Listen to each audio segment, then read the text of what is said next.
It's lovely to see all of you, and I really love this setting. Naushad was just saying that he lives in Pune, and this is quite surprising to you, isn't it? The size of this place. First time I've been in this bookshop. It's a wonderful bookshop. Yeah. So like, you could be like a kid in a candy store. Yeah. So I'm delighted to do this conversation. I mean, when you look at the subject, overcoming the systemic failures of the Indian state, now that's a heavy duty topic. And that sentence, that theme, it really sets up the discussion we're going to have, the scope of the discussion really, really well. But what it doesn't do is that it doesn't capture emotions. And when you talk about the Indian state, and when Indians talk about the Indian state, emotions come to play pretty much in the foreground. Emotions of impatience, frustration, disappointment, deep despair, joy and pride, and always wonder at the miracle of this state, that it came to be, that it is, and that it continues. And I'm talking about emotions because we don't tend to see it when we say overcoming the systemic failures of the Indian state. But both the books today that you heard about, and both these authors, while they look at the Indian state from two very different vantage points, so Shekhar looks at it from the point of individual stories, people, lives who are impacted by the state or not impacted by the state. Naushad looks at it as an industrialist, as a public intellectual, as someone who has an academic outlook to things and looks at things deeply. Big data, the big picture. And yet, two different vantage points, looking at the same Indian state, and both of them coming to it from a place of an emotional connect with the subject. And that's why I say that while we talk about overcoming the systemic failures of the Indian state sets up this conversation, it doesn't quite capture the deep emotional underpinning to it. Having said that, I know that many people here may not be familiar with the subject of their book, so I'm going to start it off by asking Naushad and Shekhar to both tell us the core idea in brief, and also what triggered the journey, because when you set out to do something like this, clearly there's something that's triggered it. I want to know about the stimulus. Naushad? Sure. So first of all, thank you, Anuradha, and thanks for the introduction. I think you're exactly right, that the only way that you can deal with, especially our Indian state, is at an emotional level. It requires that engagement at an emotional level. And one of the things that I say in the preface to the book is that I don't like to take things too seriously, including myself. Because if you take everything really seriously, then I think it twists one's perspective a bit. So the book, even though it deals with serious topics, it has lots of Lakshman cartoons in it. And liberal quotes from P.G. Wodehouse. And lots of quotes from P.G. Wodehouse, which reflects a personal preference. Okay, so how did I write the book? Coming out of being president of CAI 5 years ago, I was really struck by how much potential we had as a country. And this is, it just reinforced, that year or two just reinforced this strong sense of potential. That when we really wanted to do things, we could do amazing things.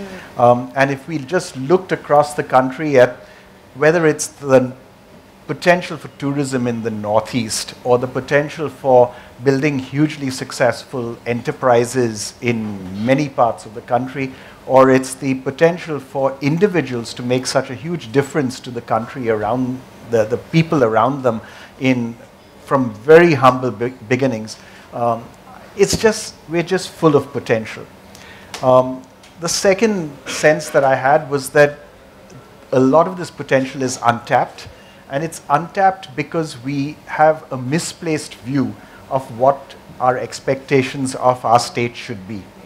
And the third perspective was that, in fact, and I'm going to argue later on, I think, that we should expect the state in India to play a limited role, not a super comprehensive role, and leave lots of space for private individuals and private companies to actually, and private NGOs to actually make the difference in the delivery on the ground of a better future for us all. The other element that goes in with that is that if the state does less, then these private enterprises and private individuals and so on need to do much more, and we should have greater expectation of them. And I particularly have greater expectations of what industry must do, both individually and collectively, not just in their own enterprises, but also collectively working one with the other to deliver greater inclusion, to deliver greater innovation, to deliver greater international outlook, and to deliver greater independence in particular from the state. So those sort of 4 eyes that I expect more of from Indian industry, it seems to me, are an essential part of delivering on our more successful future. Right. Shekhar, you came to it from reportage. You were doing a project for Scroll. And tell us how this Ear to the Ground series became despite the state. Okay, first of all, everyone, thank you for coming. Oh, I see my former boss is here. I'll embarrass him later in the session. You guys can hear me clearly, right? Okay, so work on this. Okay, so between 2010 and 2015, I was writing for the Economic Times. I was writing on rural India and environment, and a little bit on political corruption, the coal scam and the rest of it. When the 2014 elections happened, I was one of those people who was taken by surprise by the outcome, which raises an interesting question, which is that despite being a reporter who's traveling a lot, I had gotten blindsided by the electoral verdict, which suggests that I needed to update my understanding of this country. It's possible to be a reporter and still be out of touch with your country, right? And then how do you familiarize yourselves with a country like India? And that took the form of a reporting project which had me living in 6 handpicked states, each representing a different cluster of states in this country. So let's say Orissa standing in as a proxy for Chhattisgarh, Jharkhand and Goa. So the typology is, let's say, a border state, a mineral rich but poor state, a state which has irrigated agriculture, a state which has rain-fed agriculture, a state which is 2 states which are relatively industrialized.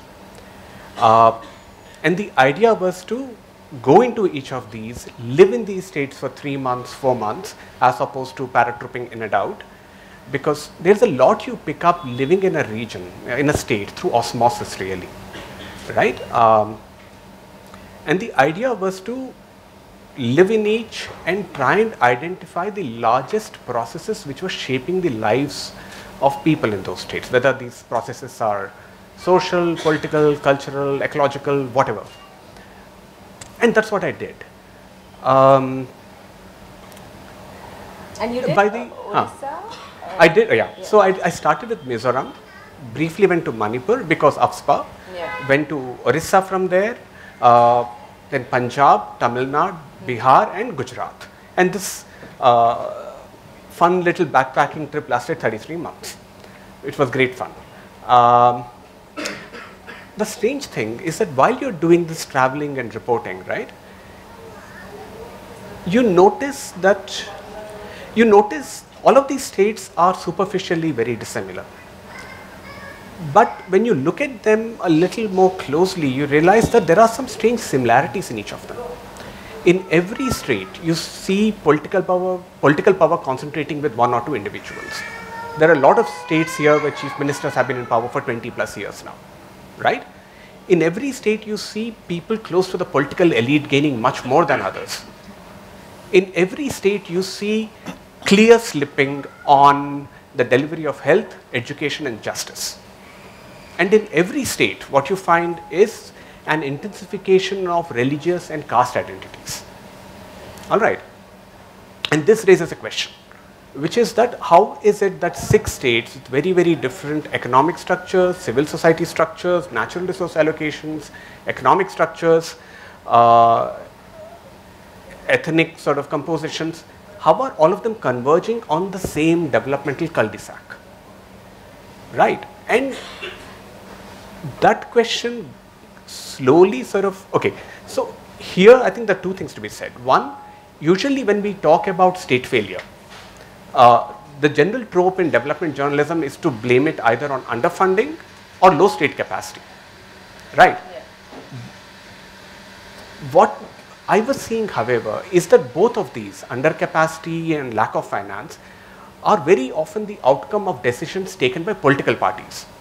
So, if you look at Punjab, when I was in Punjab reporting, the state had a grand total of 1 cardiologist in the entire state public health system. Okay, 0 neurosurgeons in the public health system. And one reason for this is the state health budget isn't big enough. Why is the state health budget not big enough? Because revenues from, say, liquor distribution or stone crushing or sand mining or bus transport or whatever is going directly to the local Akali Dal MLA. What you have is a political party growing at the cost of the people of the state. Right. Right. So, what this then came back to is that the social contract that you have between the political party and the people has eroded. And in a democracy, the primary problem solving agent is the political party. But they're not really working for us any longer. So, you know, Shekhar, I love how you bring in how comprehensive this book is or what it's based on. But you use the word social contract, and it's interesting. I think you think that COVID and what it did, the way it upended all our lives globally, was perhaps an opportunity to relook the social contract, isn't it? To sort of reassess what that should be. So I came at it from the perspective of what I experienced and all of us experienced when we were all locked down and we were all dealing with waves of infection that were going through our cities. And if you remember, in the early days of COVID, there were particular concerns about the fact that we had large slums. These large slums, everyone was afraid, would become real hotbeds for the spread of infection, right?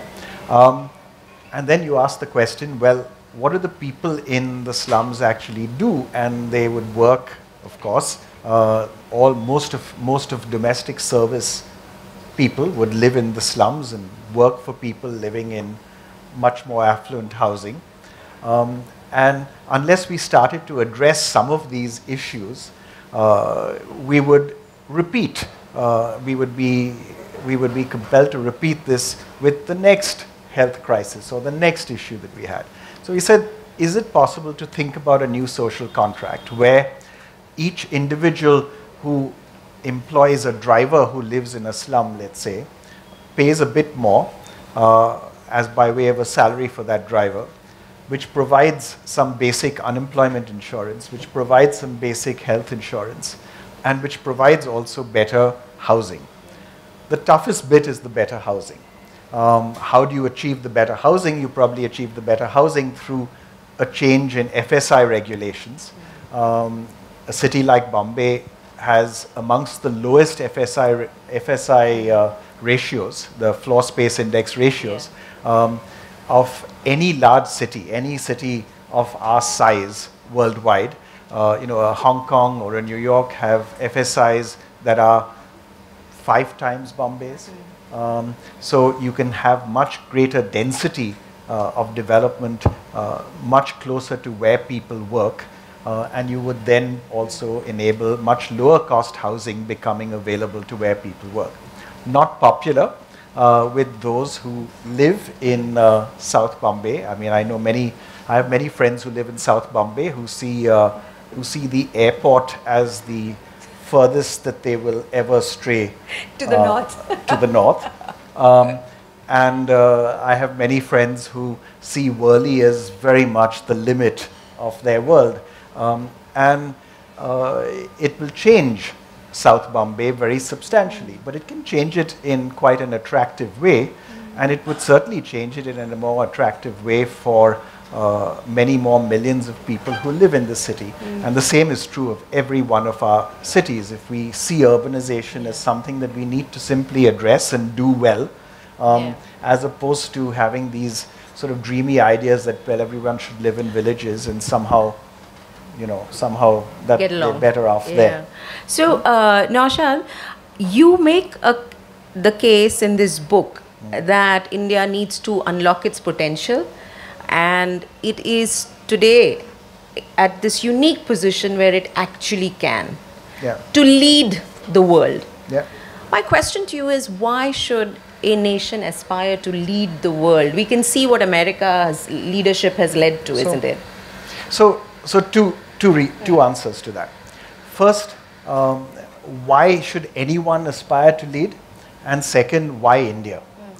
So why should anyone aspire to lead? Again, coming out of the pandemic. I think what we saw in the pandemic was a free-for-all. Countries shut down as they best could.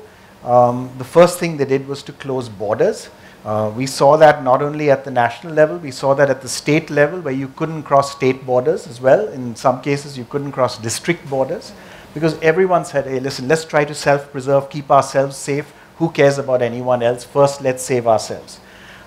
You saw this, and you needed then, and then you saw, by the way, the same thing happen in terms of sharing of information. You saw this then in terms of how people started opening up. It was again completely messy, with each country following different regulations in terms of COVID controls, travel restrictions, and so on.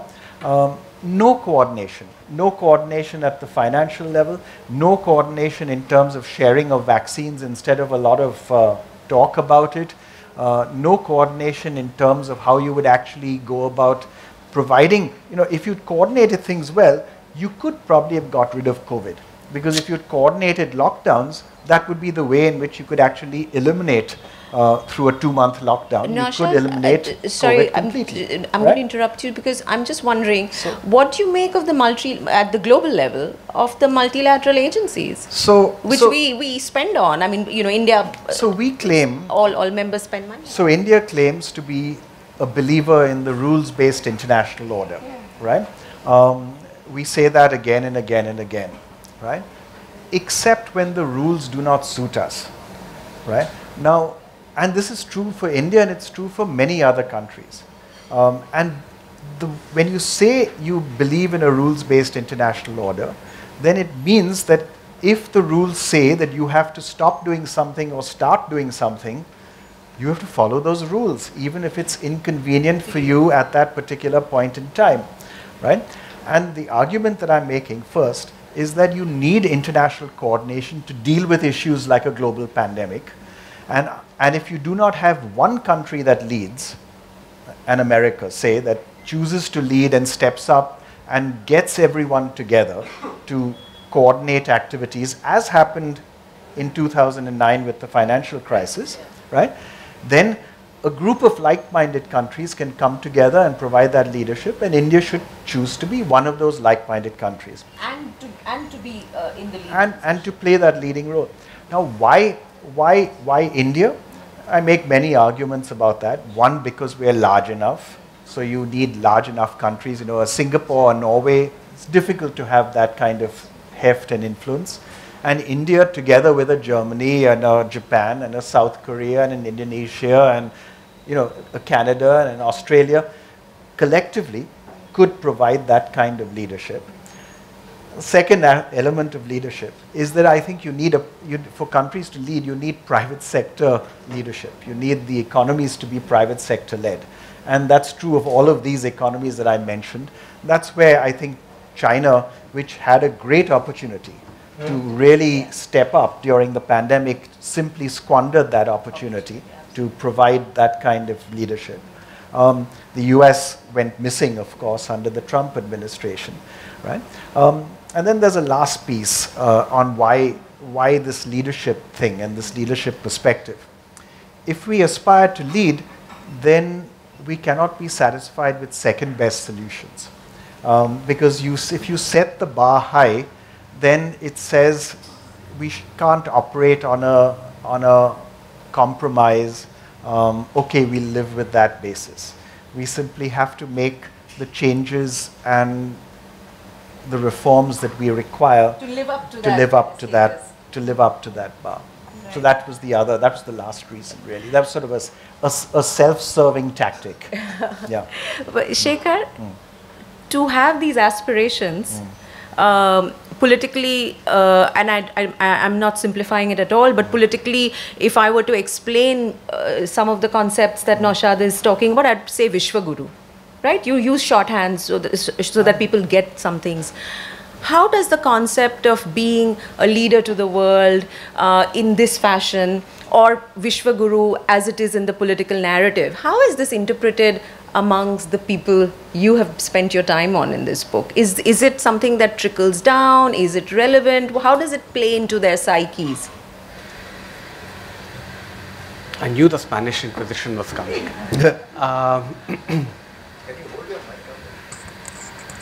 Yeah, I was saying that I knew the Spanish Inquisition was coming. I think it's a two-part answer. A lot of reporters have spoken about how in the really remote, backward parts of states like UP, MP, Bihar, people will be asked about extraordinary under-provisioning of government delivery. And they will still voice support for the government, saying that yes, but we are doing much better than before. Globally, we are respected.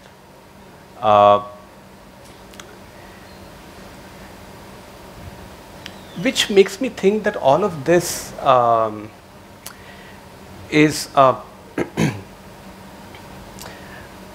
does one answer this? I think two things are happening. One, if you look at the nature of the state right now, it's at this time a kleptocracy. Okay, like I say somewhere in the book, that when you move through the country and you see the same aberrations repeatedly, elected leaders who are much richer than most people in this country, elections costing, getting exponentially more expensive with each cycle, horse trading absolutely sort of normalized. At some point, we have to ask ourselves whether these aberrations, these features that we dismiss as aberrations while holding on to the idealized notion of a democracy, are these really aberrations or features of our democracy?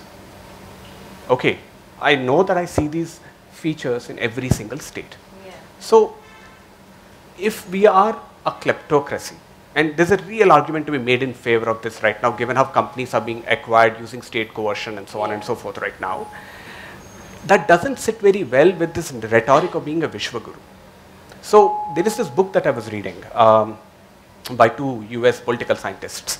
And what they say about the US under Trump and the Koch brothers is that you now have a system of governance where all the economic benefits are flowing to a few, and the majority is being given a lot of stroking in the form of identity, nationalism, and the rest of it.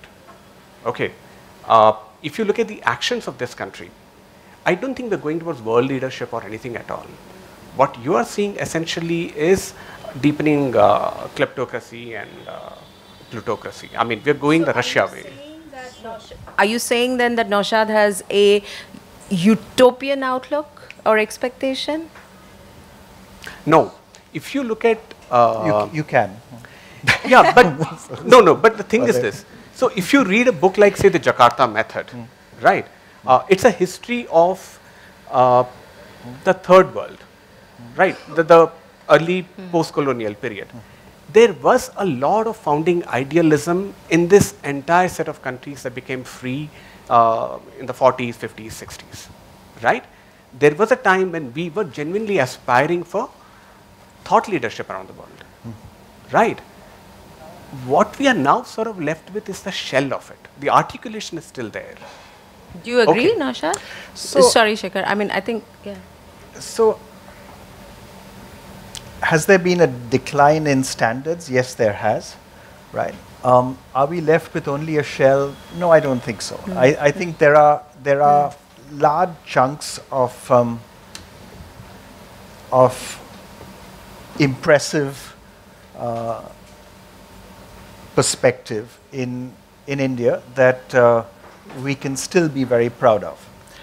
Now, on the Vishwaguru point, I'm not at all saying that we can claim to be Vishwaguru for the world today.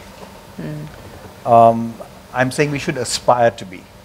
And to deliver on that aspiration, we have to change many things. We have to become more economically successful.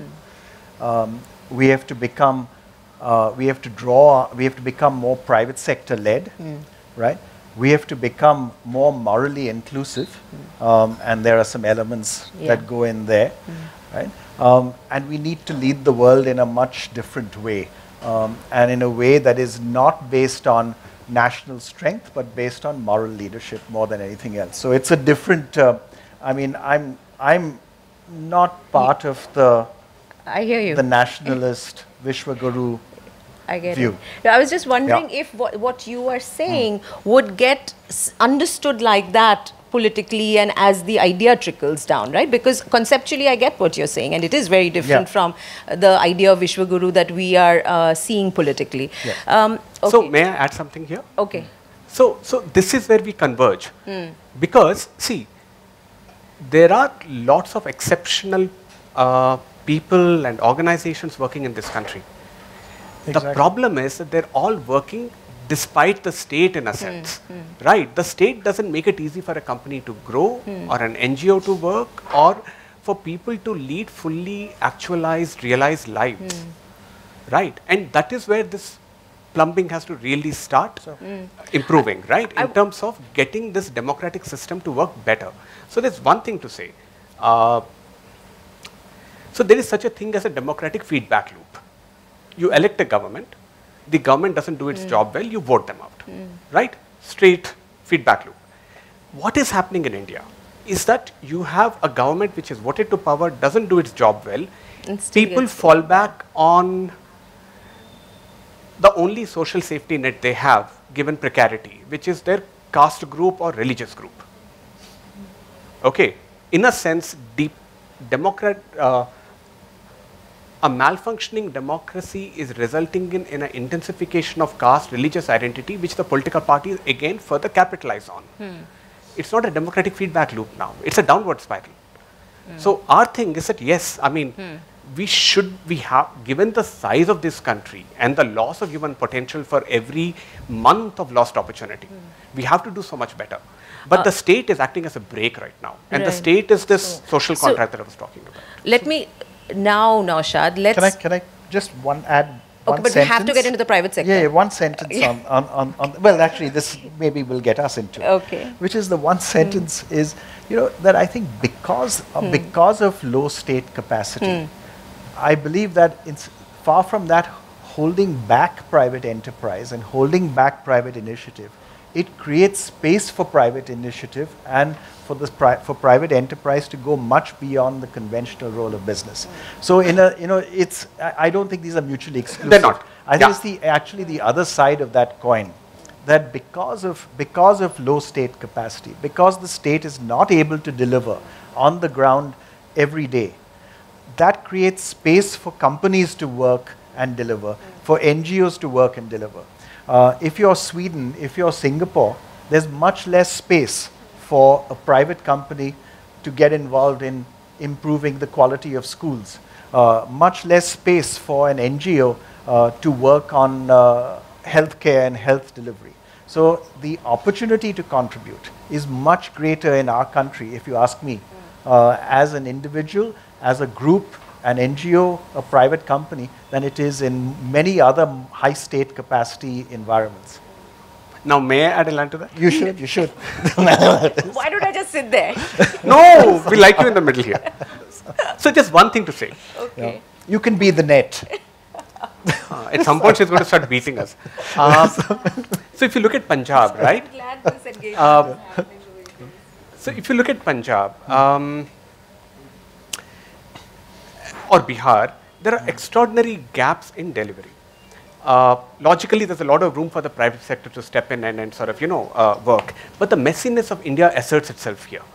While I was in Punjab, the Akali Dal wanted a 20% cut of net profit from every company working in the state. Right? The same thing applies to NGOs as well. So, that's what I mean by reform. That the state is not making it easy for solutions to emerge either. From outside. Okay, as your politics and elections get increasingly financialized, a lot of money is being hoovered up from the ground. I was talking to the Shiv Sena MLA 10 years ago, and he said to win to win my elections, I had to spend 5 crores. If I contest again, at the end of my 5-year term, I will have to spend 10 crores, which means that I have this 5-year period to make 15 crores just to sort of cover my investment, which works out to 25 lakhs a month in bribes. Now, imagine this entire political machine vacuuming out this cash. Obviously, you're not going to have civic infrastructure or anything at all, right? So, Naushad, let's go into the private sector, because you say that the state should actually really limit itself to a very few focused things. To 6 things. And the private sector can really play a very, very big role in national development. And you reiterated that several times. Yet today, and one of the things we look at to the private sector is for jobs.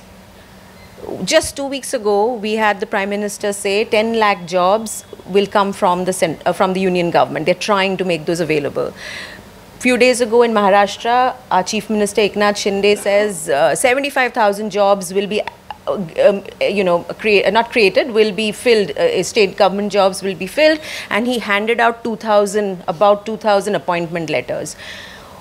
Jobs are not coming from the private sector. What is holding them back? Because we heard Nirmala Sitharaman just last month say, what's holding the industry back, and the government is seriously worried as it counts down to the budget in February about what is holding industry back. So how can we rely on private sector? So economic activity is what creates jobs, right? It's economic growth, economic development. That's what creates jobs at the end of the day. And if you look at our experience over the last 30 years, right? Going back before is different, but over the last 30 years, since 1991, right? You actually see pretty robust job creation in formal large-scale enterprises. You see widespread job creation, largely in informal employment. The informal employment that you've seen grow dramatically, it's in retail, right? 70 million jobs, something like that in the countries in retail. Now that's not people working at Tidal Wave's bookstore. That's people largely, a much more typical example would be the person selling tea on the road outside Tidal Wave's bookstore, right? Would be a much more, a better illustration of the kinds of jobs that have been created. Or the person who delivers goods across the city. Or the security guard standing at the gate. Those are the jobs that we've created. We've created them by the million, right, in these 30 years. That's also what was damaged during the pandemic. And that's what we've not seen an adequate and full recovery of yet. It's that widespread undercurrent of economic activity that has created millions of jobs in the country. That's an engine that needs to start firing again. We're getting back there. But we're still not there in full form. We're probably, if you look at the CMI data, it says that we still have 10 million fewer people employed today than we had before the pandemic. Now, in these 2.5 years, the population has grown by about 20 million people. So if it's grown by 20 million, and we have 10 million people fewer people employed, that doesn't say good things about total employment. So we need to get that engine back first of creating employment of any form. Then the argument about the new social contract is try to provide minimum protection for these informally employed people, right? CNBC has just reported that, like I said, counting down to the budget, wanting to know from industry what would unlock investment. What is it that you would say the industry should tell government? And is it a case of the industry doesn't know or is not able to tell? No, I think, well, two answers. First, investment will flow when capacity is needed. Yeah? Whatever one might say, it will flow when capacity is needed. If you take consumer goods, you ask all the FMCG companies and they'll tell you that total volume of sales today is about where it was 3 years ago. So volume has not grown. Only when volume grows will you need to create more capacity, right? So it's one of those things. How do you get that engine growing again of consumption, of however informally occupied, informal employment, such that it starts driving more consumption, which then creates more employment and so on. That whole engine has to start up again. What can policy do? First of all, make sure that with all the uncertainty in the world, don't add to it, right? Don't change rules here and there, because if you have plenty of uncertainty, driven by everything from COVID-19 to Putin. Don't add to the uncertainty by changing policies. Stay the course. Second, be as inclusive as you can be. Do not convey to people that groups of people are unwelcome or should be fearful of their existence in the country. I think that is damaging to our wider narrative as a country, and I think it affects investment in the long run, because I think it starts, you create this doubt in people's minds. All of that shouldn't be there. Those are unnecessary. Yeah? Is industry able to communicate this clearly to government? Because traditionally, industry has always been a bit, sort of nervous about speaking openly to government. And in this era, that's my forte. That we need to be more independent, right? And my argument is that if 100 industrialists speak and are articulate and critical when they need to be critical and praise when they need to praise, you don't have a problem. If five are seen as critics, then you have a problem. At least those 5 have a problem. You talked, to unlock India's potential, you say in the book that we need to now grow at about 10% every year for decades. For 30 years. For 30 years. How do we get there? How do we start? What's going to happen? And so no. So the example that I give is, if you look at the East Asian tigers, so South Korea, Taiwan, Hong Kong, and Singapore, 60s, 70s, 80s to some extent. If you look at China, 1980 to 2020 anyway, right? These are the examples of countries. You look at Japan in the 50s and 60s. These are the examples of countries that have grown at 10% a year for decades, right? There are very few examples. These are the examples, right? What can we learn from them? We can learn from them that to grow rapidly, you need to put lots of people to work in decent quality jobs. That's where labor-intensive manufacturing is a big growth engine. A lot of this labor-intensive manufacturing should be export-oriented, which means that you need to be plugged into international markets, see the international world as your market, and go after it and invest in it. And third, you need to be significantly more innovative. Now, in these early years, these countries didn't invest in innovation. Did not mean R&D, but it did mean constant upskilling of the labor force, and it did mean constant movement to higher and higher value-added products.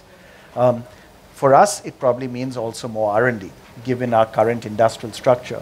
But if we can deliver on much greater innovation, if we can deliver on much greater international outlook, and if we can deliver on being much more inclusive in how we go about growing, which is to invest in schools, invest in education, and so on for a wider population, then I think we can do the 10%, but it requires those changes on the ground.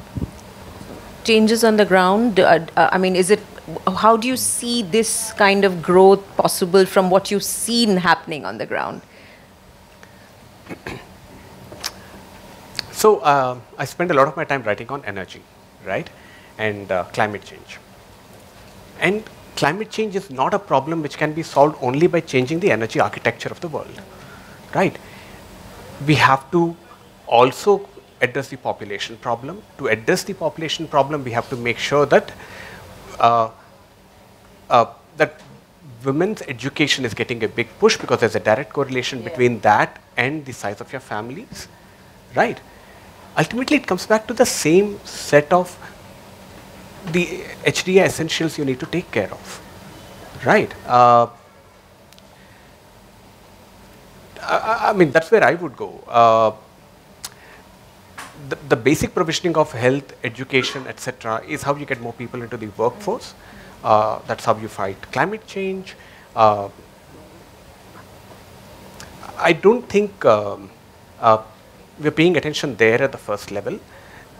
Also, you know, in terms of talking about an unpredictable policy regime, right? When the government is not only being exclusive in terms of society, it's also being exclusive in terms of economy. It's discriminating in favor of some citizens. It's discriminating in favor of some companies. That's again a big bar for investment, right? So, Discriminating in favor of some companies, big bar for investment. You want to add to that? Well, you know, you see it. You see it certainly in terms of recent experience. My comment would be: does that restrict our overall potential and growth? I don't know. I don't think it adds to it. But I don't think it restricts our growth also, because there's, you know, the great thing about us is whatever control you try to provide, there's enough going on that you cannot control. You know, it's. And that's a good thing. I think that's a good thing. Yeah. I think that's a good thing. You talk about the noisy democracy. We're a very noisy democracy, and I think that's a good thing. You know, it's you cannot take. I've always made the argument that you cannot take what every Indian politician says. You cannot take it seriously, because if you take it, what every Indian politician says seriously, you would never do anything in India. Because you'll be pulled in every possible direction and totally worried about what you might do. And the argument, I always make this argument in the US, because I then add the sentence that if you believe and go by what every US politician says, you would never do anything in the US either. We're both noisy democracies. People say all kinds of things. You have to ignore a large part of it. And just get on with what you need to do. And yet sometimes there are very real world consequences of those statements, and as we've seen. No, there are. So I think you need to distinguish between noise and trends. yeah. So there's a lot of noise, and you need to pick out the trends. And you fight the trends if they're bad, or go with the trends if they're good. But ignore the noise. And I think it's 90% noise. When you say noise, let me do one question on the media, because we talk about institutions, and the media is a very critical institution. Two out of three of us here belong to the media, and I don't think I'd be wrong if I say that whether it's traditional media, mainstream media, digital media, and of course social media, media has dug itself into a hole. And it is not doing what it's expected to do as an independent institution in this democracy. And it's definitely not helping us rectify failures of the state, right? So I mean, we can talk about judiciary, election commission, etc., but let's stay with media. The media is like Indian industry, right?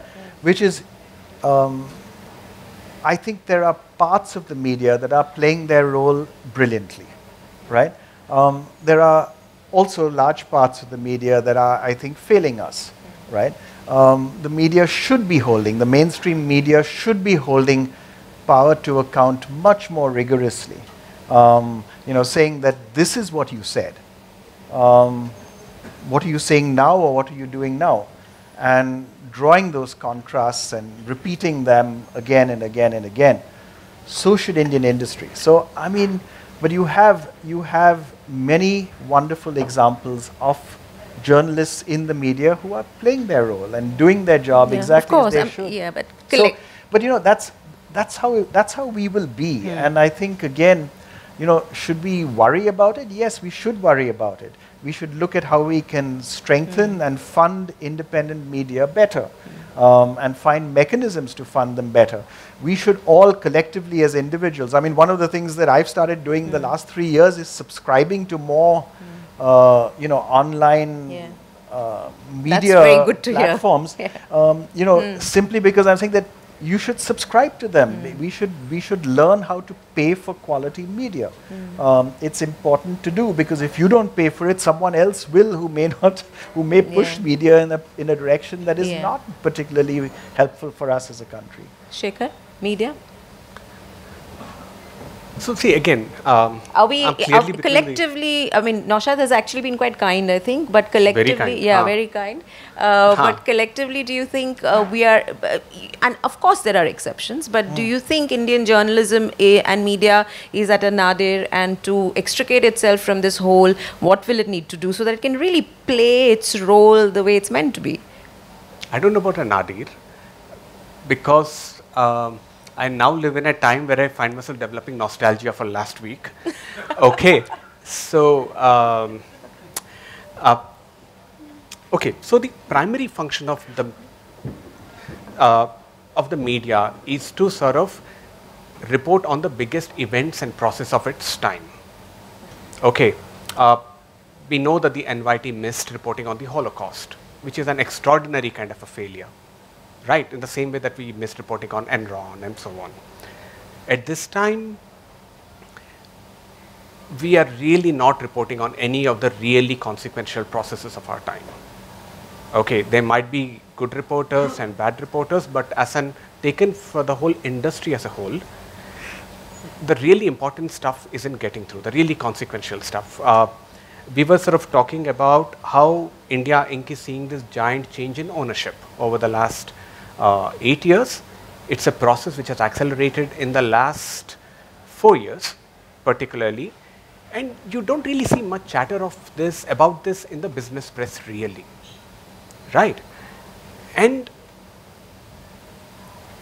now there's a new worrying development which has started. That if you look at what happened with Alt News when Zubair was arrested, the government went and got data from Razorpay on who is funding Alt News. Or if you look at Wire, for a case of forgery, these guys went to the Wire office and pulled out the servers containing records of donors. Right. Some of this is again a very clear attempt to sort of choke independent media, because then the pasteurized reality of your country is being what is being fed to you. Right. So essentially, look, this is the best time to be a journalist in this country. True. Never more important. Never needed more. It's never more important. And by the way, on your funding point, is exactly right, right? But the way around that is get 1 million funders. Small amounts, yeah. How can you go after 1 million people? Exactly. You can't. Yeah. You can go after 5. Yeah. So the idea is to get to those million people. Yeah. So the thing here is that,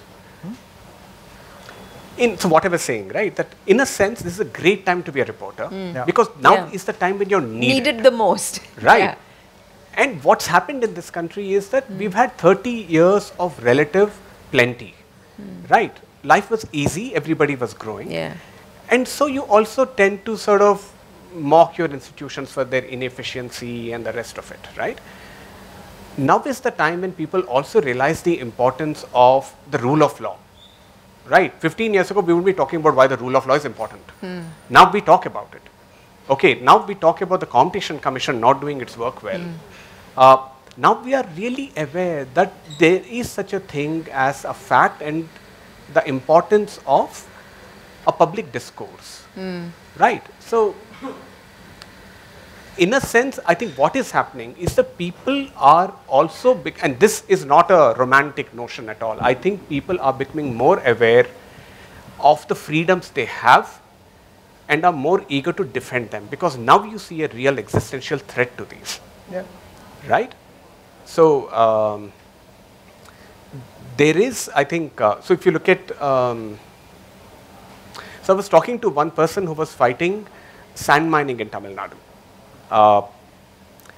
The sand miners had come in, they had offered money to the villagers, and the villagers were like, yeah, sure, let them take sand, how does it matter? 10 years after the event, the sand had been extracted fully, local groundwater levels had collapsed, seawater had come in. And now the village had come together, to band together to sort of fight off the sand miners. I think that's the thing about India, that we need to be reminded of the importance of democracy seemingly on a 25-yearly cycle. We were vigilant after the emergency, then we sort of forgot all about it again. And now again that people have to sort of bootstrap themselves up again. Okay, I'm going to open this up to questions. I think there's a mic, so if you just raise your hand, the mic will come to you. There. In the middle. Who is Mike and why is Mike standing up? So, my name is Hussain Syed. I am a Hold the mic. Yeah. my name is Hussain Syed. I am a student, sir. Sir, I would like to question you about the concept you said about the new social contract. So, with the existing contract being not honored properly, only 4% people pay direct taxes, and in the recent past, we have seen many millionaires have been giving up on citizenship of India. Shouldn't we honor the existing social contract properly than bringing in new concepts? Would it be more beneficial? Sure. So you know, first, when I talk about a new social contract, I'm talking about going beyond what you would normally do as an employer, right? So go beyond what you would normally do. For example, post-COVID, what's the biggest area that we've created employment in the last 30 years is actually construction. Now, the way in which construction happens from an employment perspective is that you have a cascade of contracts. So you have the prime contractor who then parcels up the job into subcontracts. Each of those people who take those sub-jobs then go to a labor contractor who employs people, or maybe even one more level down, right? Now, what you need is you need labor rights at that end level, not at the level of the L&T or whoever that is the prime contractor. You need it at that end level. And that's what then requires this new social contract, where you say, you know, have this play out, provide minimum quality of housing, minimum health insurance, minimum unemployment insurance. So that's the new social contract that I'm talking about. Your point on, you know, on billionaires emigrating is very right. I mean, you know, the Singapore, London, and Dubai property markets benefit massively from that process. India doesn't, right? But the way in which we need to deal with it, right, is by being a really attractive, welcoming, open, tolerant place. You know, Dubai is not known for its tolerance, right? Dubai does not have a free press, a much less free press than India. Singapore has a much less free press than India, right? The UK, okay, has a very free press, right? But, you know, people are still going to Dubai and Singapore. Why? They're going to Dubai and Singapore because, at least in Singapore, you feel you can rely on the rule of law to a much greater extent at the individual median citizen level. And that's what we need to work on, because we need to ensure that you have those basic rights, that you cannot be arrested unless criminality has been proven in a court of law, not simply because you've upset someone powerful. So I think those are the pieces that we need to put in place for our system. You know, I mean, I don't believe in perfection. I don't believe that we should aspire, well, I mean, we should always aspire for a perfect state, but I don't believe we should plan on the basis of a perfect state. We should plan on the basis of a state that's better, and where we provide some of those minimum pieces that can allow us to be effective, capable, independent individuals in the country. Yeah? Paritosh, coming to you sir, after that. Here. I'm Paritosh Joshi.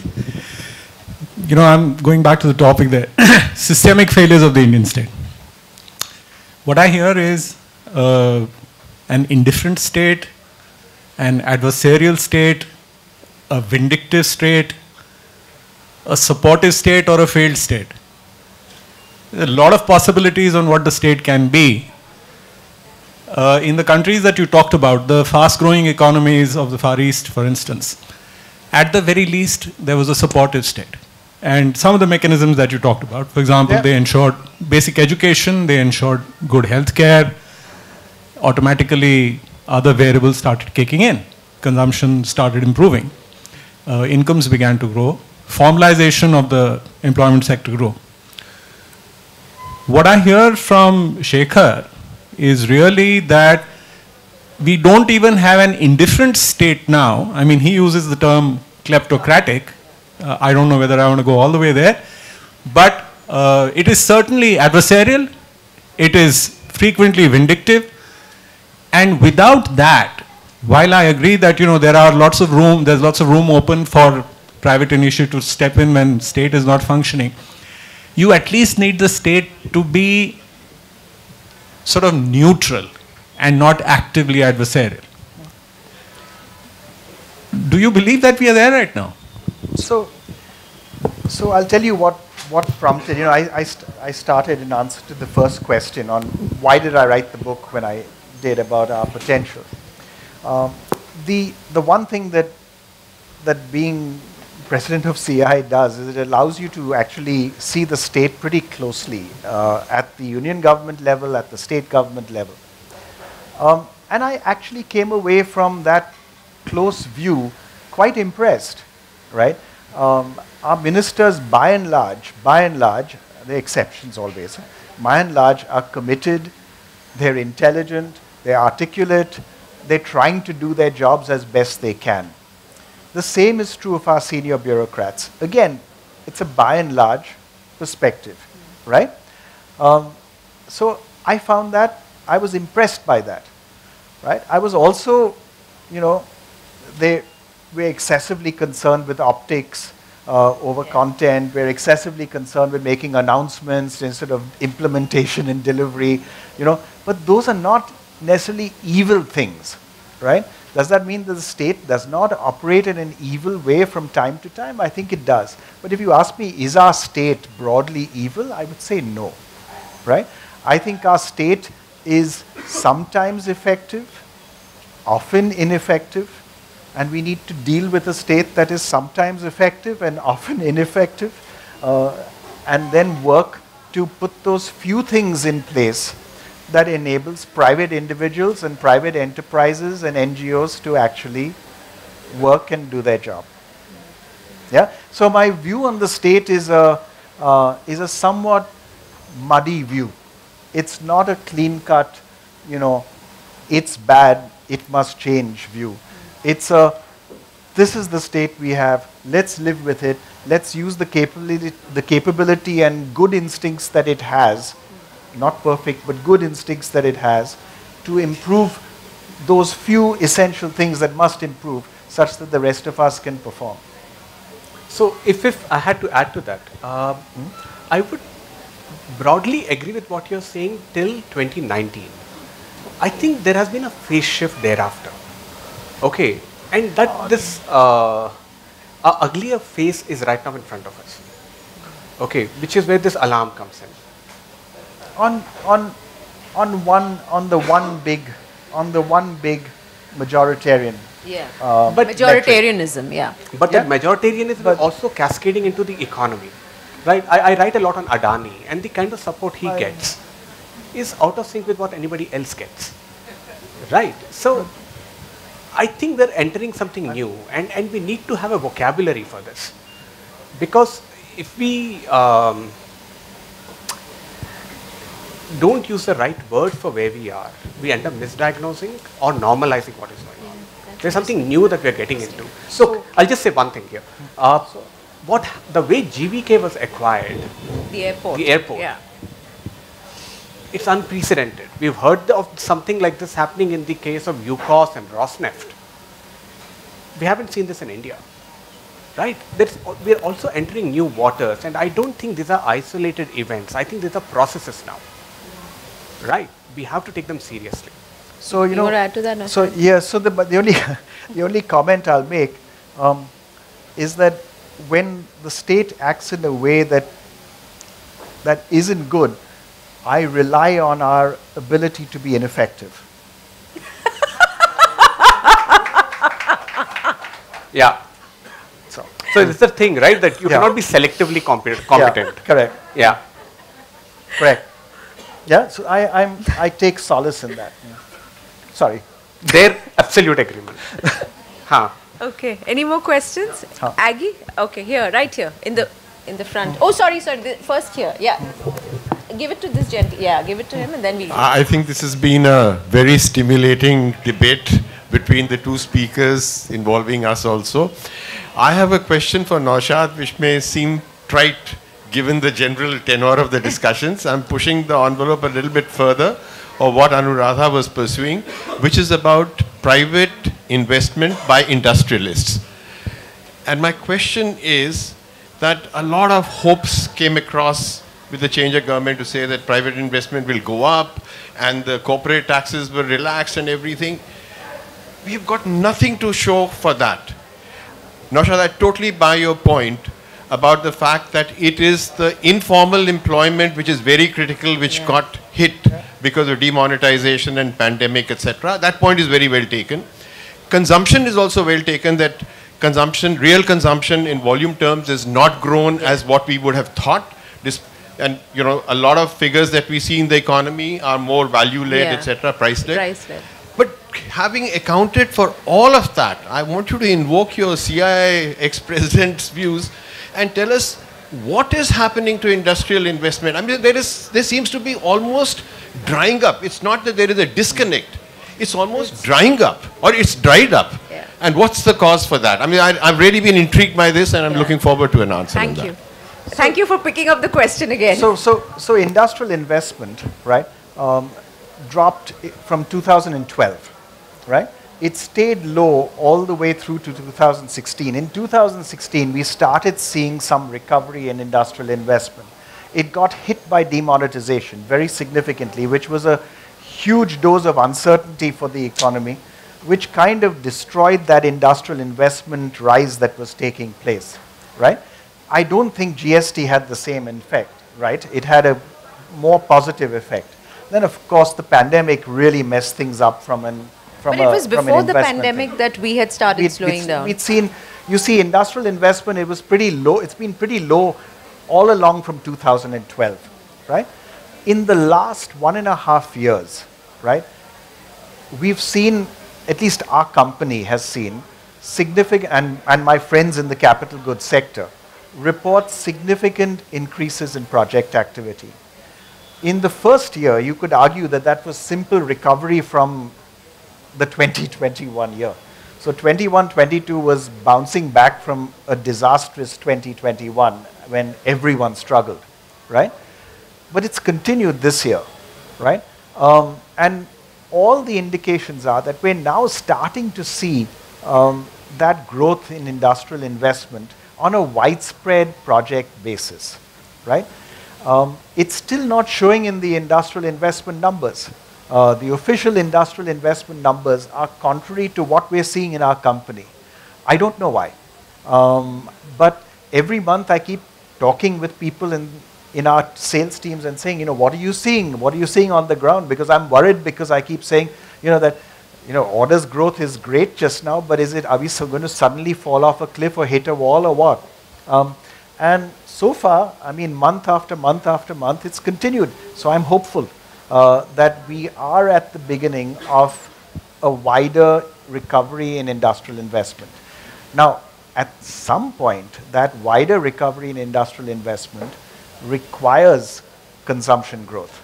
Because unless you have that consumption growth, what will sustain it? Yeah?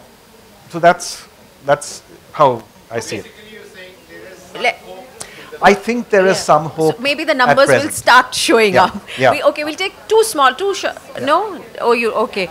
Okay, so I think we can do the questions afterwards. Yeah. I'm so sorry. We have to cut this. We'll talk right after. Yes. Yeah, I think we're